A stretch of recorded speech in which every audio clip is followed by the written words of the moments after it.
If you think you're emotionally cold, watch this. You're sitting across from someone you care about.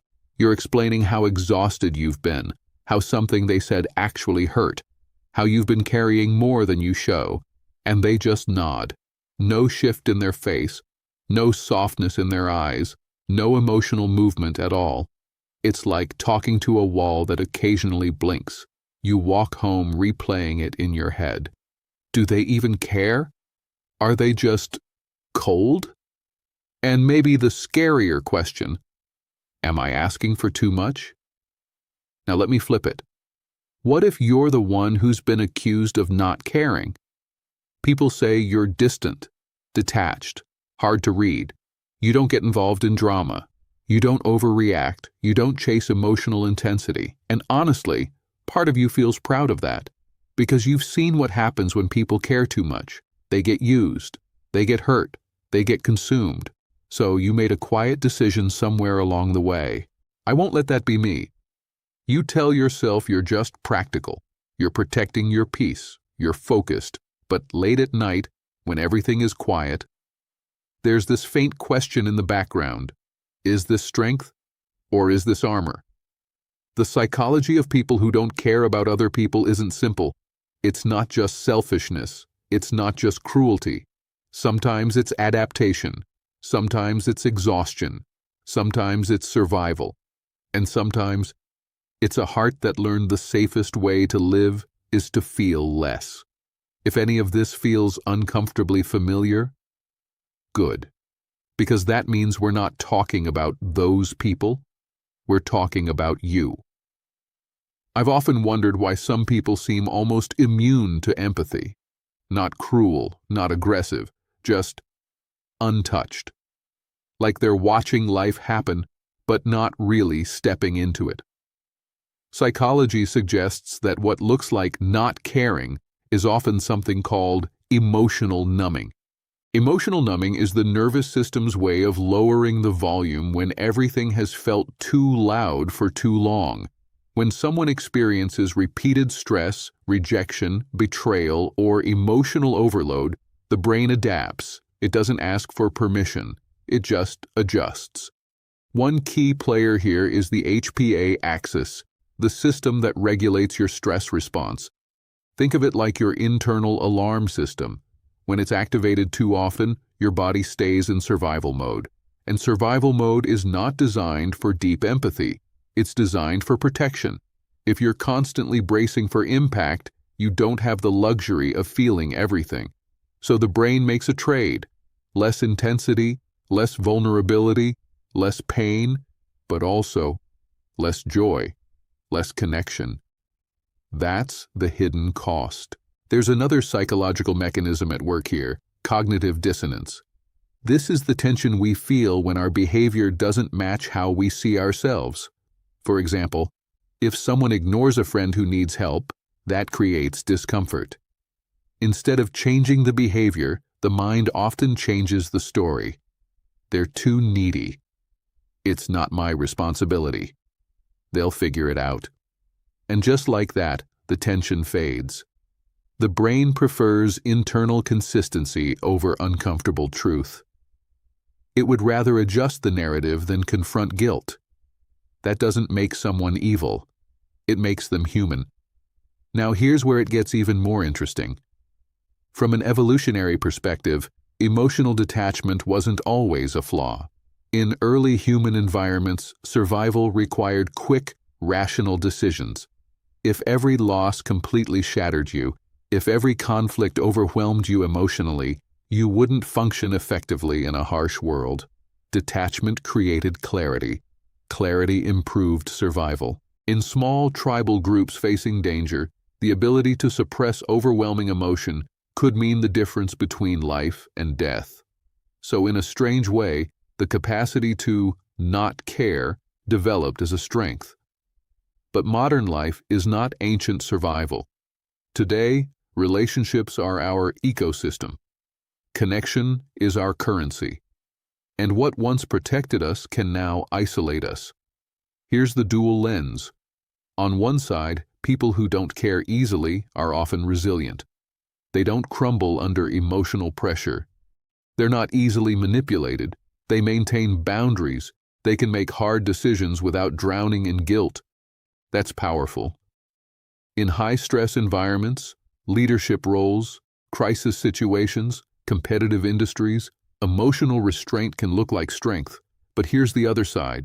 Chronic detachment weakens relational bonds. Over time, when empathy pathways aren't exercised, they become less active. The vagus nerve, which helps regulate emotional connection and feelings of safety, thrives on social engagement. When connection is minimized, that pathway quiets, and humans are wired for connection. When you consistently suppress empathy, you might feel controlled, but you may also feel empty. Relationships become transactional. Conversations stay surface level. You stop being deeply moved by other people's experiences. Life becomes manageable, but muted. And the most difficult truth? Many people who appear not to care once cared very deeply. They just learned that caring came with consequences. So the mind adapted, not to become heartless, but to become safe. Here's the part most people never talk about. Some of the people who don't care once cared more than anyone else in the room. They were the ones who overthought every conversation, who replayed every argument, who felt responsible for everyone's mood. They absorbed tension like a sponge, and after a while, it became too much. So something shifted, not dramatically, not all at once, just a quiet internal decision. I can't keep feeling this much. And that's where the adaptation began. The human brain is built for survival, not constant emotional exposure. Through neuroplasticity, the brain's ability to rewire itself based on repeated experience, patterns get reinforced. If vulnerability repeatedly leads to rejection, embarrassment, or abandonment, the brain doesn't say, "Try harder." It says, "Try less." Just imagine this. A child expresses sadness and gets told, "Stop being dramatic." A teenager opens up and gets laughed at. An adult trusts someone and gets betrayed. Over time, the nervous system connects caring with danger, not consciously, not logically, but physically. The body remembers. So when emotional intimacy starts to build, the system tightens. Breathing gets shallow. Thoughts get analytical. Distance feels safer than closeness. And eventually that distance feels like personality. People start describing you in simple labels. You're cold. You're detached. You don't care. But they're only seeing the armor, not the battle. You know what I mean? It's easier for the world to judge the shield than to ask what it's protecting. Now here's the twist that changes everything. Emotional detachment is not the absence of feeling. It's the regulation of exposure. It's not that you feel nothing. It's that you learn to feel strategically. That's an evolved skill. But like any skill used too often, it becomes rigid. When every interaction is filtered through self-protection, connection feels exhausting. You start evaluating instead of experiencing. Is this worth my energy? Will this backfire? What's the emotional cost? And while that mental calculation keeps you safe, it also keeps you separate. Let's go deeper. There's a psychological concept called avoidant attachment. People with this attachment style often value independence highly. They don't rely easily. They don't lean emotionally. They equate closeness with loss of autonomy. But here's what's fascinating. Underneath that independence is often a nervous system that learned early. Dependence equals instability. So they adapted by becoming self-contained, strong, controlled, unmoved, and society sometimes rewards that. We admire people who are unbothered. We praise those who don't care what anyone thinks. We call them confident. And to be fair, sometimes they are. But there's a difference between grounded detachment and defensive withdrawal. One is choice, the other is conditioning. The tragedy happens when someone can no longer tell the difference. When "I don't care" becomes automatic instead of intentional. Because here's the quiet truth. Caring is risky. When you care, you give someone the power to affect you. And for someone who has been emotionally overwhelmed before, that feels dangerous. So they shrink the circle. They reduce emotional investment. They convince themselves they don't need deep connection. But human beings are wired for connection. Even the most independent nervous system still craves resonance. You see it in subtle ways. The person who claims not to care still notices when they're excluded. The one who avoids vulnerability still longs to be understood without explaining everything. The emotionally distant person still feels disappointed. They just hide it faster. Man, that's the part people don't see. The speed of suppression. It's not that the emotion doesn't arise, it just gets shut down before anyone else can detect it. And when that suppression becomes habitual, something else happens. You start disconnecting not only from other people, but from parts of yourself.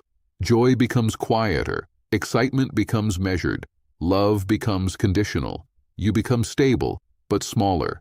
Now, I'm not saying emotional openness means chaos. And I'm definitely not saying everyone should become hyper-expressive. That's not healthy either.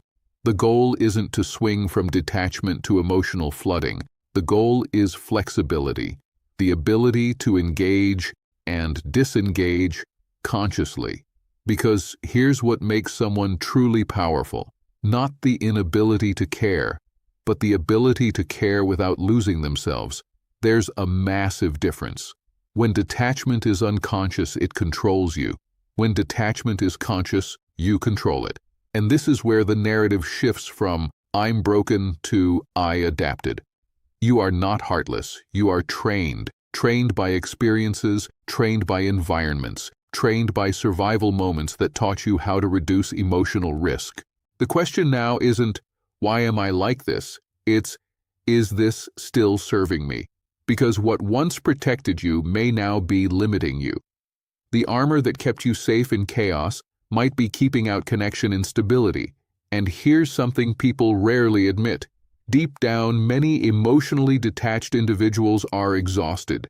Not from feeling too much, but from maintaining control, from constantly managing emotional exposure, from scanning for threats, from calculating distance. That kind of hyper-awareness is draining.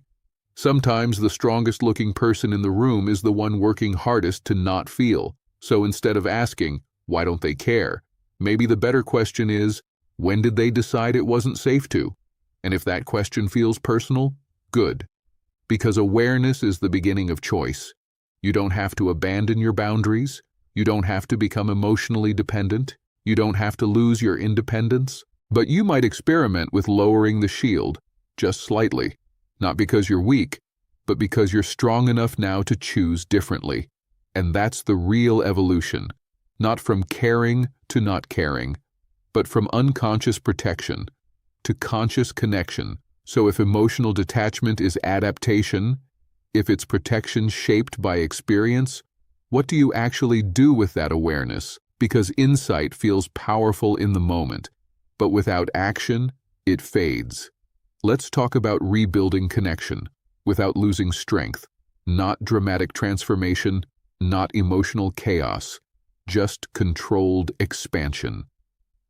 1. Start with controlled vulnerability. Most emotionally detached people don't avoid feelings because they're incapable. They avoid them because they feel unpredictable. So we introduce predictability.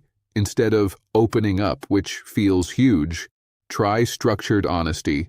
Choose one person, choose one small truth, not your deepest trauma, not your biggest fear, just something real. I was more affected by that than I expected. I don't usually say this, but that mattered to me. Short, measured, intentional. When you do this, your brain starts updating its internal map through neuroplasticity. It learns vulnerability doesn't always equal danger. Think of it like testing cold water with your hand before stepping in. You don't dive, you calibrate. And each time the outcome isn't catastrophic, the nervous system relaxes slightly. That's how rewiring works, not through force, through repetition. 2. Regulate before you connect. Here's something most people miss. If your nervous system is tense, connection will feel threatening. You can't override biology with logic. That's where the vagus nerve comes in again, the pathway that helps your body feel safe in social interaction. When it's activated, you feel grounded. When it's dysregulated, you feel defensive. Before an emotionally vulnerable conversation, regulate first. Slow breathing, longer exhales than inhales, relaxing your jaw, dropping your shoulders. It sounds basic, I know, but your body doesn't understand complex philosophy.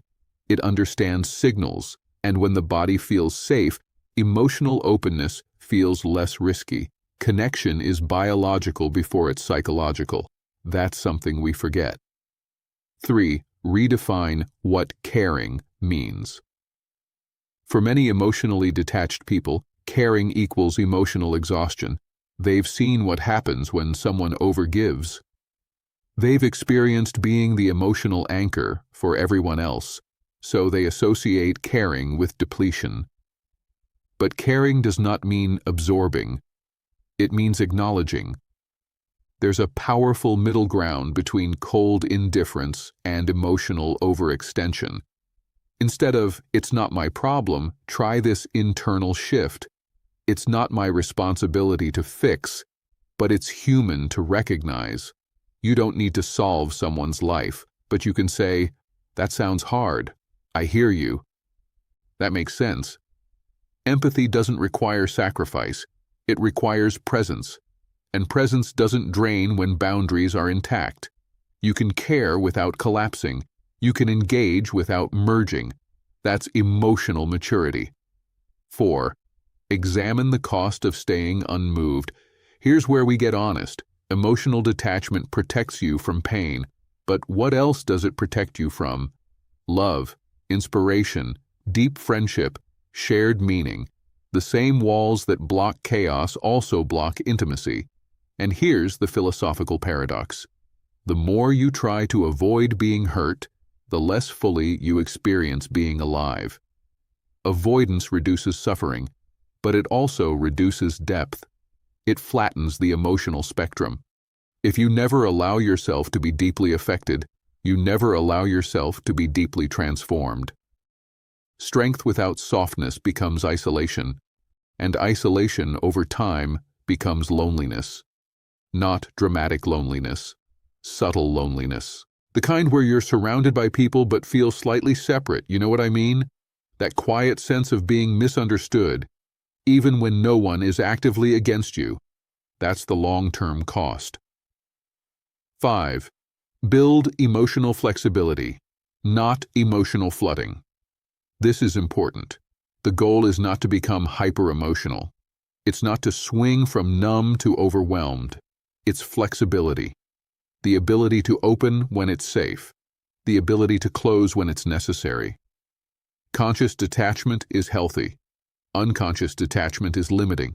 So start noticing your automatic responses. When someone expresses emotion, do you immediately analyze instead of feel?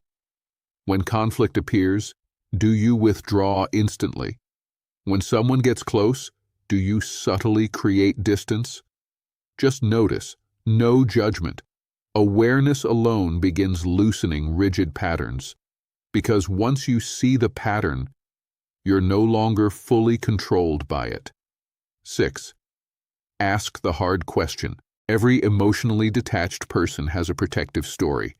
I'm just independent. I don't need anyone. Feelings complicate things. This is just how I am. But beneath that story is often an earlier one. It wasn't safe. It wasn't reciprocated. It hurt too much. And here's the real shift. You are not obligated to keep living by rules created in survival mode. You can update them. The world you're in now might not require the same armor. And if you've built stability, boundaries, self-awareness, you might finally be strong enough to lower the shield without losing yourself. That's growth, not abandoning who you are, but refining it. The 24-hour reflection. Here's something small. For the next 24 hours, notice every moment you emotionally withdraw, not outwardly, internally. The subtle shutdown, the quick dismissal, the instinct to disconnect. And instead of acting on it immediately, pause for 5 seconds. Ask yourself, is this protection or habit? Or, you don't have to change anything yet, just observe, because sometimes what feels like identity is simply repetition, and repetition can be rewritten. Now let me leave you with this paradox. If you never let anyone affect you, you remain in control, but you also remain untouched, and a life where nothing touches you is also a life where nothing truly moves you. So maybe the real strength isn't in not caring. Maybe it's in caring consciously, choosing who and what matters, allowing depth without surrendering stability. That's not weakness, that's evolution. If this resonated with you, you're not alone. Drop a comment with one word, shield or open, not as a label, just as a reflection of where you are right now. And if you're working on becoming emotionally flexible, not numb, not overwhelmed, just aware, stay here. We're building that balance together.